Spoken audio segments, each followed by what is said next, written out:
Now, Sports Talk with Broads. Here's Hunter Brody.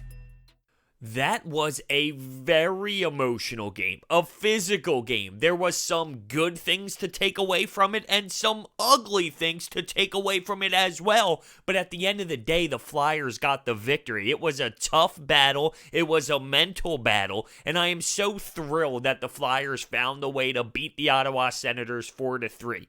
I did something that I have never done in my life.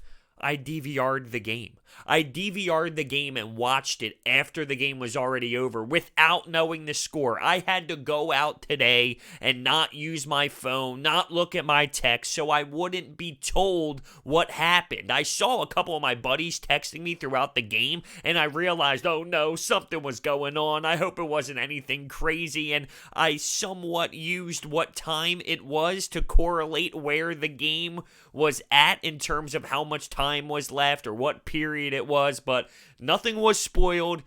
I don't love to do it this way. It wasn't the worst thing in the world as long as you don't find out what actually happened.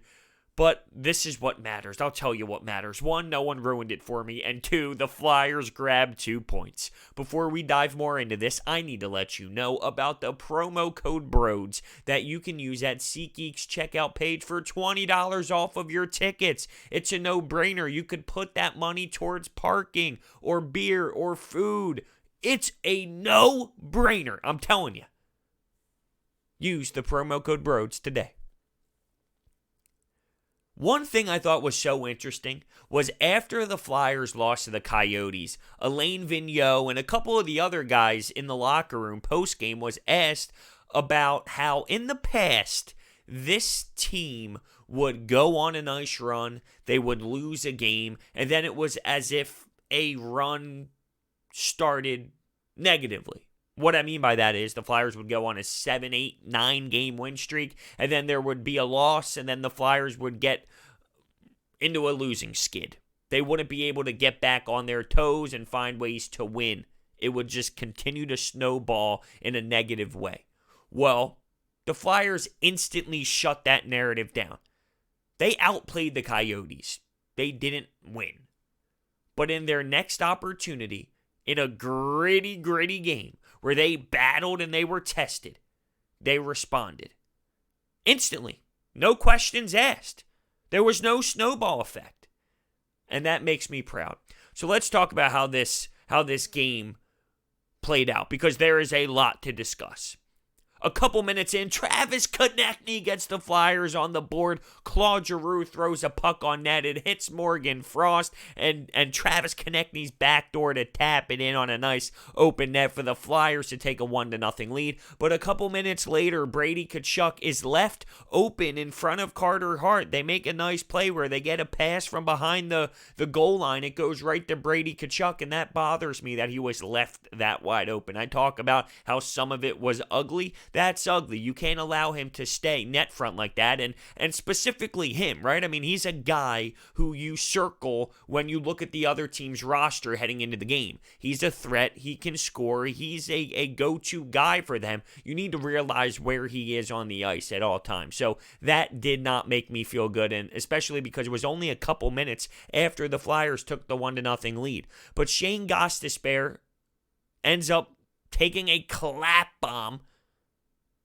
to take the lead, and Shayne Gostisbehere has been through an emotional roller coaster so far this season. It didn't start out strong, then he became a healthy scratch. Well, now that he's getting ice time back, he's scoring goals, he's producing offensively, and we need him to continue to play with this type of confidence because it matters. It's a difference maker. And Pitlick and JVR both get the assists on that goal. So the Flyers are up 2-1. Travis Konecny gets laid out in the neutral zone, and he left the game, did not return, and after the game, the Flyers' Twitter said that he had an upper body injury. How I feel about the hit, I don't see a problem with it. It was a physical hit coming from a guy who loves to throw the body. Travis Konecny had his head down, and he was trying to admire a play that he was making. You can argue that it was maybe .0005 seconds late, but that's not really late, in my opinion. I don't think the hit was that late. I thought it was a clean hit, and it was just a big-time collision. That's just how this sport goes sometimes. I'm not disappointed in the refs not calling a penalty there. I thought it was a fine play, honestly. I did. But that totally sparked the squad. That totally energized the game because Scott Laughton ended up throwing a hit right around the blue line, which was borderline late, and it was definitely later than the Travis Konecny hit. But because the referees let that one go, talking about snowball effects, well, that is what allowed this game to get so chippy. Jake Voracek's throwing the mitts. Joel Farabee is dropping the mitts. Now, his fight was weak, and it was two guys pretty much holding on to each other, trying to grab and get free, really. No punches were thrown to an insane degree. The linesman had to come in, and all the fans start booing because no punches got thrown. But just the fact that he was willing to fight, it shows that this team is one unit right now. It shows that these players will stand up for each other. They will battle. They will do whatever they need to do out there on the ice. If someone needs to respond, there will be a player on that team to respond. And when a 19-year-old kid is stepping up like Joel Farabee, that's absolutely awesome. We can literally rewind this back to when Matt Niskanen ends up taking a puck off the face and continues to play. Well, things like that, those leadership qualities that some of these players have, there is an effect on these young guns, and Joel Farabee steps up and drops the mitts. I absolutely love it. And I'm not appreciating Jake Voracek because I love what he did too. Now, he was maybe a millimeter away, a centimeter away from getting an uppercut right in the face, but it just missed. It looked like it hit his visor as his helmet went flying back on his head. He was so close to getting rocked with an uppercut. Luckily, that did not happen. But it was a crazy first. It was an emotional first. There was more, though. Oscar Lindblom ends up scoring on a very fluky play behind the net. Craig Anderson's hugging the post. He's going post to post. It squeaks behind him. And then he tweaks something and goes off the ice instantly. So he had to leave the game. But when you reviewed it, it was obviously offsides. And even before the play even happened, before the goal happened, I screamed off at my TV. You know, when you realize it's offsides and you start screaming at your TV, stating the obvious. Well, when I realized it wasn't called, and then I heard Jim Jackson say the same thing, I was a little shocked. So when I saw the goal go in, I instantly thought, well, that's totally going to get called back because the offsides was clear as day. The Flyers were up 2-1 after one. And Ottawa had their backup goalie in. Okay, all right, I'll take that, right? I'll take that. I don't want Craig Anderson to get hurt, but I'm just saying when you look at the next two periods after the first one, it seems like the Flyers are in a good spot. Second period comes along, the Flyers get a power play. This irritates me. It really does. Carter Hart, Shayne Gostisbehere, miscommunication. Carter Hart's putting the puck behind the net for Ghost to set up the peeper. And here comes Duclair out of nowhere, beats both of them, and then ends up wrapping it around on Carter Hart to score a shorthanded goal for them to tie the game up. I just praise Shayne Gostisbehere for having success since he's been back. That type of miscommunication, it cannot happen. It is so unacceptable. That type of stuff will take you off of a power play. Now, some of it is on Carter Hart as well. I think he needs to do a better job of maybe putting a puck in a spot when he sees someone like Anthony Duclair coming. It's on both of those two together. But it can't happen. It just cannot. On the power play, with the chance to go up 3-1, instead it's 2-2. And the momentum clearly shifts in Ottawa's favor? No. That needs to be drilled in both of those players' heads. Cannot happen again. Will not happen again.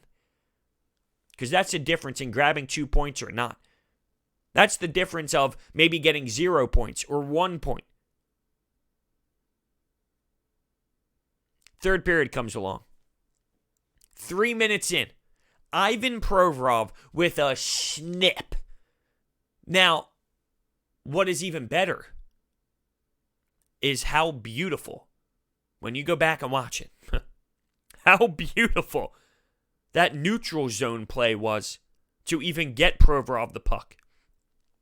Scott Laughton makes a backhand pass over to Joel Farabee on the other side of the wall, who ends up making a nice little short pass to Ivan Provorov in stride, who rips the snapper right past the netminder, and it was just a thing of beauty. It was a crisp shot, a fantastic celebration, all around an A-plus play. That's how you go from the neutral zone into the offensive zone with awareness, with the understanding that the Flyers could make a play.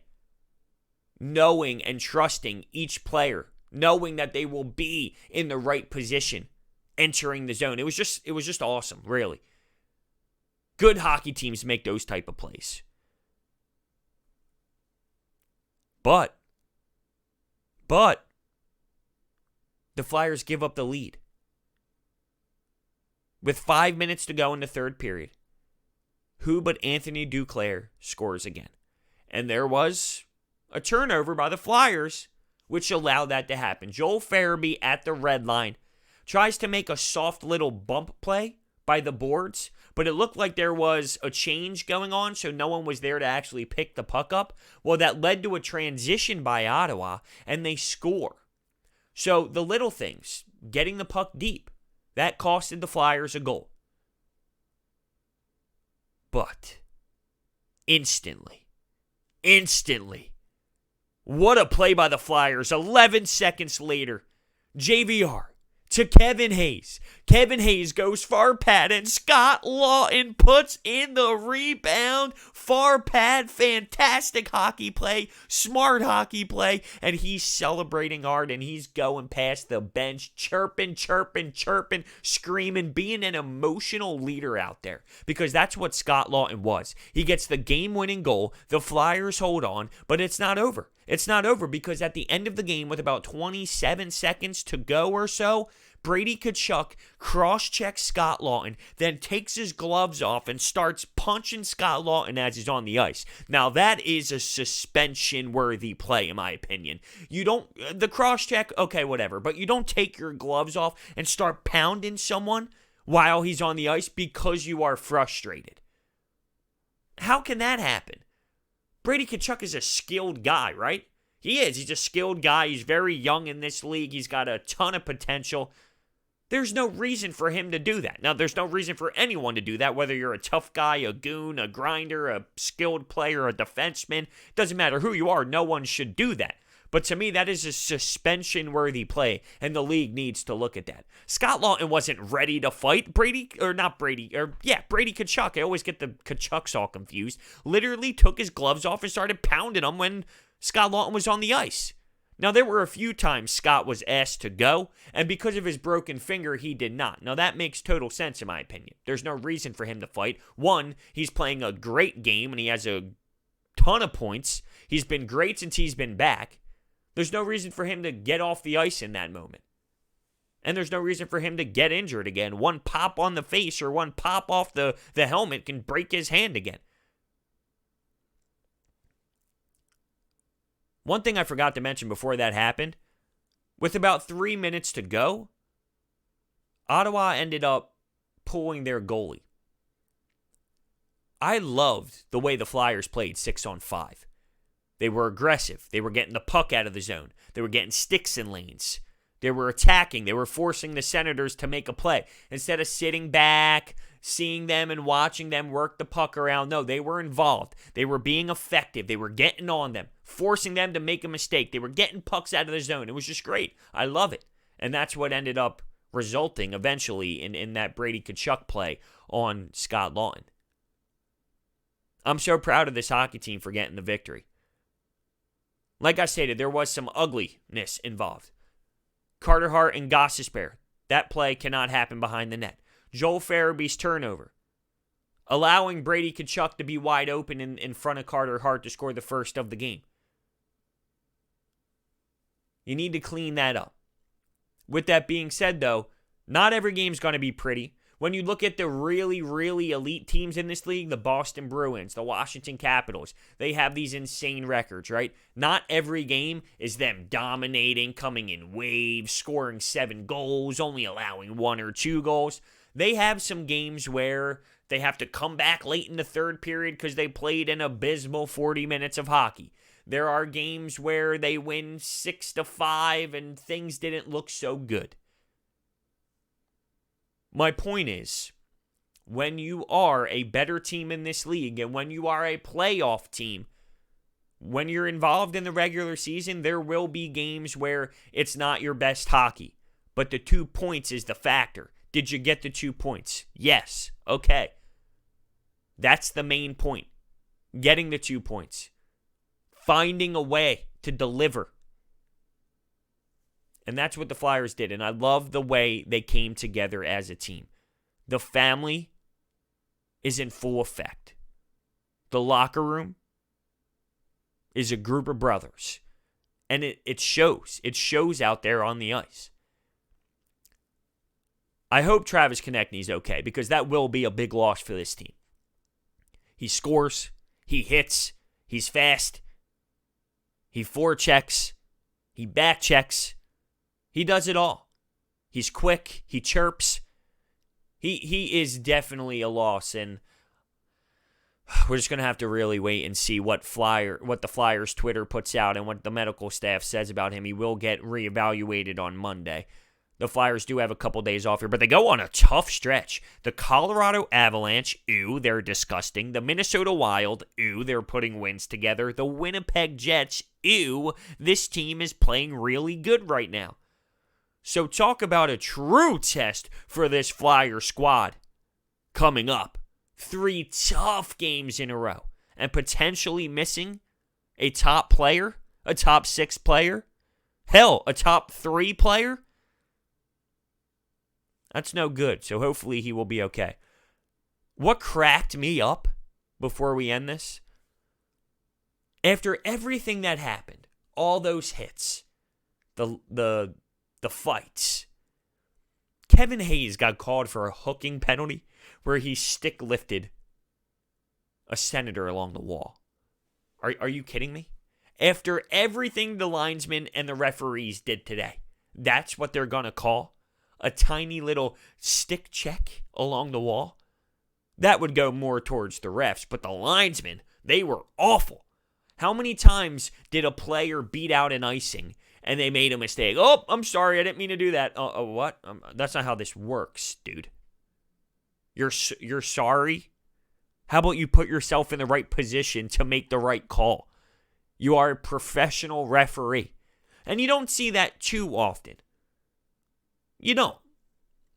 But if it's clearly beat, put your whistles away. They're so quick because they don't want a play to happen in that moment, like back in the day. Back in the day, you know, there would be collisions going for the puck. They would fight for it. Someone had to actually touch it. Well, with the hybrid rules, they always want to blow the whistle. Well, I'm sorry, but players are beating these out. Let them play. It's sickening. It really is sickening. 4-3. 4-3. Morgan Frost gets on the score sheet. I have mentioned that he has slowed down in terms of point production, and he has been quiet. But in this game, he ends up rocking an assist. And the play did start with him behind the net, but he gets credited with the assist because Claude Giroux throws one on net. It ends up hitting his body and falling to Travis Konecny. But Alain Vigneault is continuing to trust him with guys like Claude Giroux, with guys like Travis Konecny. That is saying a ton. For this kid to go through what he did, he really wanted to make the lineup out of training camp. He gets sent down. He finally does get the call. And he's making the most of it. He's playing with the top guys on the team, and the coach trusts him with that role. That's remarkable. And speaking of remarkable, JVR, 2 points. I wonder if Alain Vigneault is just happy with him there, thinking, well, it's working, so why change anything? Or if he will move him. But I always mention switching him with Laughton. Well, after Laughton has a game like this, where he's producing points, multi-points as well, being the guy who pretty much leads this team based off of, in this game I'm saying, led this team to the victory based off of his style of play, his work ethic, his chirping, his goal scoring, his playmaking. Well, it's kind of hard to switch that around, right? So maybe Alain Vigneault was saying, this is working, so why would I change it? The only way to credit someone like JVR at that point is to give that line more time on the ice. And I think he sees his 4 offensive lines as 4 lines that can go at any time. The loss of Michael Raffl definitely plays a factor in that, and they ended up making a change and calling up Vorobyev and going with 6 defensemen and him in the lineup instead of 7 defensemen and only having 11 forwards, which is the way to do it. But I don't know if he trusts this 4th line as much without Raffl. Can't wait to see what the Flyers do on this stretch. It'll be a battle.